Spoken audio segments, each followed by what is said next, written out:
बात करें हेडेक से रिलेटेड आसन और प्राणायाम की, तो अब वक्त है प्राणायाम और क्लिनजिंग क्रिया का। हेडेक की मेन कॉज है टॉक्सिन्स का accumulation right in your head. तो आइए निकालते हैं वात को या एक्सेसिव एयर को अपने हेड से या फिर फ्रंटल साइनसेस से।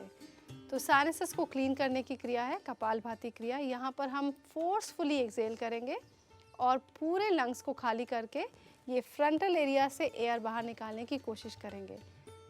Started, exhale।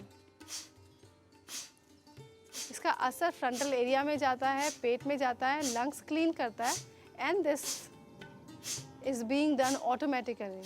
आपको कोशिश नहीं करनी है हवा बाहर निकालने की, अपने आप ही सांसों के साथ हवा बाहर जा रही है और हर एक स्ट्रोक इक्वल होना चाहिए।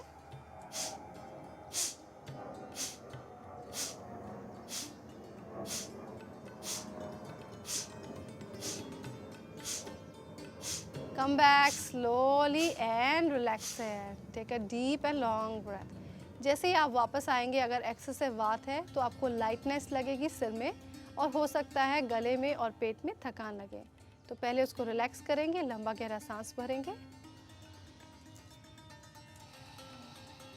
Now let us start with नाड़ी शोधन प्राणायाम। नाड़ी शोधन का अर्थ है सारी नाड़ियों की क्लेंजिंग करना, शोधन करना।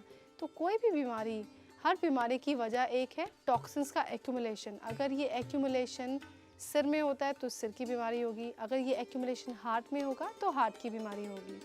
तो यहाँ पर हम नाड़ियों का शोधन करके हर बीमारी को दूर कर सकते हैं। तो यहाँ हम करेंगे हेडेक को दूर नाड़ी शोधन के द्वारा।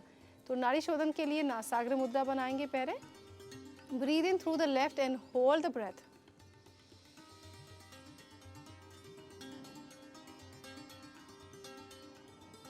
Exhale through your right. Now inhale through your right. Hold on. And exhale through the left. This is one round of नाड़ी शोधन प्राणायाम। जब आपने सांस लिया, जितनी देर में आपने सांस लिया उतनी देर में सांस रोका और उसकी डबल की गिनती में सांस निकाल दिया। और फिर राइट से सांस लेंगे, राइट नॉस्ट्रल से सांस भरेंगे, उतनी देर रोकेंगे और डबल की गिनती में निकाल देंगे। तो प्राणायाम का रेशो हम फॉलो करते हुए चलेंगे।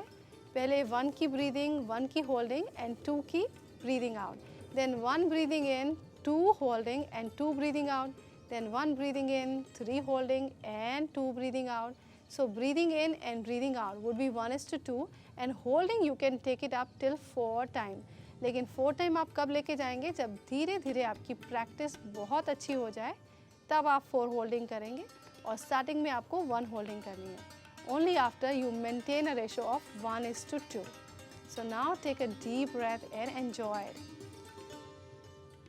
और अब ये प्राणायाम करने के बाद सिर बहुत लाइट लगेगा आपको अगर हेडेक है पहले से, और अगर हेडेक नहीं है then you are all refreshed and calm. यहाँ पर आपने जितने भी प्राणायाम देखे, which is Bhastrika, which is Kapalbhati, Nadi Shodhan and bhramari प्राणायाम, ये सभी हेडेक के लिए अच्छे हैं।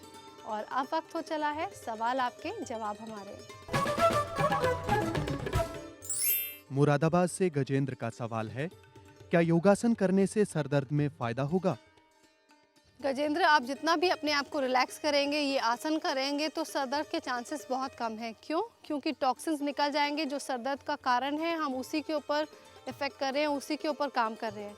तो सर दर्द के कारण को भगाना इम्पॉर्टेंट है। जब सर दर्द का कारण जान लेंगे, डॉक्टर से बात करिए, कारण जानने के बाद आप ये सारे आसन करिए, आपको बेहद फायदा होगा।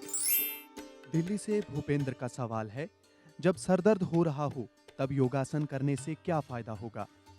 भूपेंद्र जी, जब आपके सिर में दर्द है तो आप ये आसन करेंगे, आपको फ़ायदा होगा। जब सिर में दर्द है तो सारे रिलैक्सिंग आसन आप पहले करिए। रिलैक्सिंग आसन एक डबल डोज की तरह काम करेंगे। रिलैक्स होने के बाद सिर के दर्द में फ़ायदा होगा, तब आप नीलिंग डाउन पोस्चर भी ट्राई कर सकते हैं, तो आपको ज़्यादा फ़ायदा होने वाला है।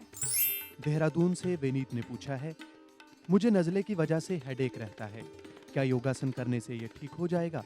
विनीत, सबसे पहले तो आप कपालभाति से शुरुआत करें। नज़ला आपको है तो सिर में जो टॉक्सिन जम गया है, जो एक्स्ट्रा कफ जम गया है, उसको कपालभाति आपकी मदद करेगा निकालने में। और फिर आप भस्त्रिका प्राणायाम करें। भस्त्रिका प्राणायाम और बॉडी में हीट जनरेट करेगा, और नज़ला एक कफ ओरिएंटेड यानी कि ठंडी डिजीज़ है, तो बॉडी की हीट उसको ख़त्म कर देगी।